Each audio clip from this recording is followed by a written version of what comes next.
प्रक्रियेची सविस्तर व इत्थंभूत माहिती भविष्य निर्वाह निधी आयुक्त जगदीश तांबे यांनी सी न्यूजशी बोलताना दिली।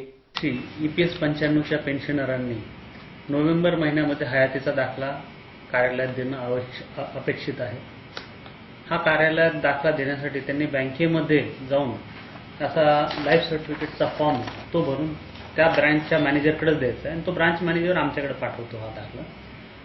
तर ही पूर्तता नोव्हेंबर महिन्यात आपण करायची आहे। तसं न केल्यास जानेवारी महिन्यापासून पेन्शन बंद करण्यात येणार आहे। ती पेन्शन तोपर्यंत बंद राहील जोपर्यंत हा हयातीचा दाखला आपल्या कार्यालयात येत नाही। यावेळेस ही माहिती भरणं अधिक सोपे केलेले असून त्यासाठी आपण एक डिजिटल प्रमाणपत्र ही व्यवस्था सुरू करण्यात आलेली आहे। बँकच्या ब्रांचमध्ये देखील ही व्यवस्था आपल्याला मिळणार आहे। फ्री ऑफ कॉस्ट आहे, त्यासाठी 1 रुपयाही मूल्य आपल्याला लागणार नाहीये।